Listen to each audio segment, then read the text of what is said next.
नमस्कार आबारो सुजाता रान्नाघरे आज दारुण एक रेसिपि निये आपनादेर सामने हाजिर हयेछि।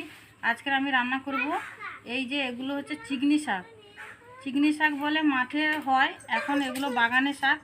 তো এই চিকনি শাক দিয়ে চিংড়ি মাছ দিয়ে আলু বেগুন শিম দিয়ে আর এই ডাল দিয়ে ডালনা বানাবো। আপনারা পুরো ভিডিওটা দেখুন, আপনাদেরও ভালো লাগবে। এখন আমি সবজিগুলো সব কিছু কেটে নেব। এইভাবে আলু কেটে নিচ্ছি আমি, শিমও আমি এইভাবে কেটে নিচ্ছি।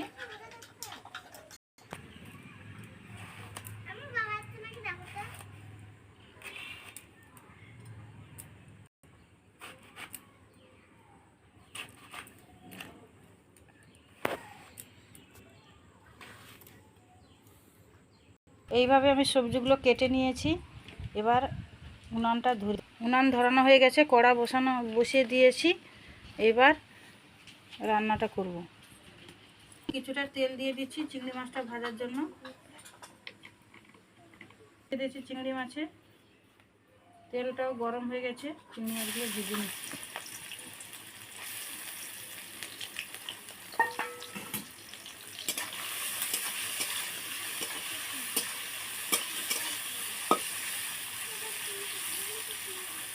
চিংড়ি মাছটা আমার ভাজা হয়ে গেছে, এবার আমি নামিয়ে নেব।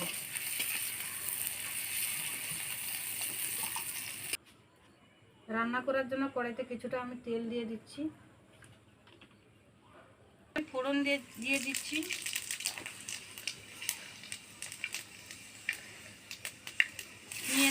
পেঁয়াজ কুচানো, কাঁচা লঙ্কা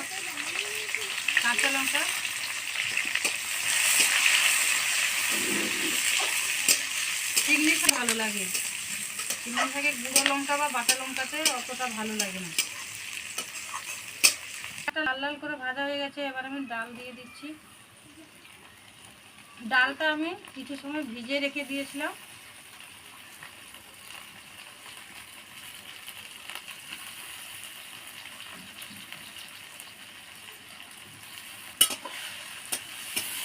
রাখা সবজিগুলো দিয়ে দিচ্ছি।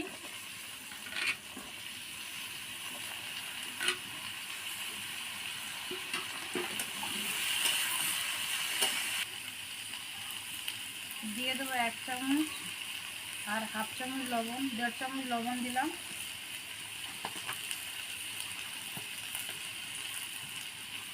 দেড় চামচ হলুদের গুঁড়ো,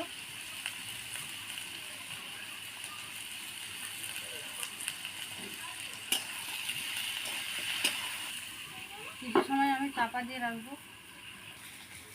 সবজিটা ভালো করে আমার কষানো হয়ে গেছে। এবার আমি ডাল আছে সবজি আছে এগুলো একটু সিদ্ধ হওয়ার জন্য 1 বাটি মতন জল দিয়ে দিচ্ছি।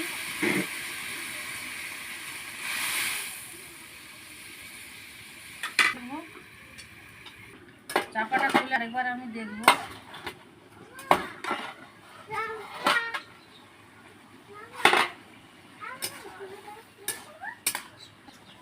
এবার আমি শাক দিয়ে দিচ্ছি।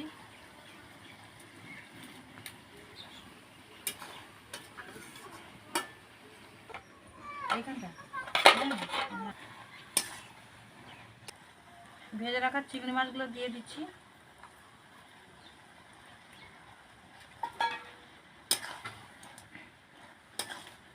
আমার হয়ে গেছে, দেখো এখনই কতটা লবণীয় হয়েছে। যে কোনো ঘন্টে শাকে এইভাবে মুসুর ডাল দিয়ে রান্না করবেন, দেখবেন খুব সুন্দর হবে এবং খেতেও ভালো হবে। চিংড়ি শাকের ঘন্টটা আমি এইভাবে রান্না করলাম আপনাদের সামনে। এখন আমার নাতনিকে খেতে দেব।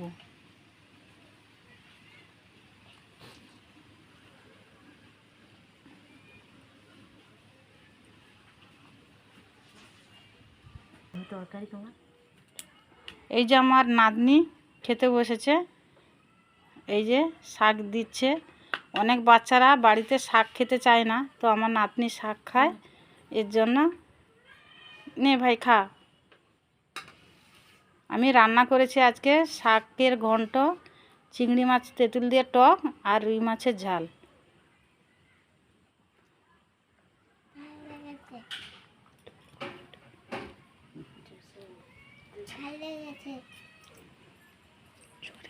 জোসে বলুন, আমার দিদি রান্না করেছে ভালো লেগেছে। আমার দিদি রান্না করেছে ভালো লেগেছে। ও ও বলছে ও দিদুন রান্না করেছে ভালো হয়েছে। খা।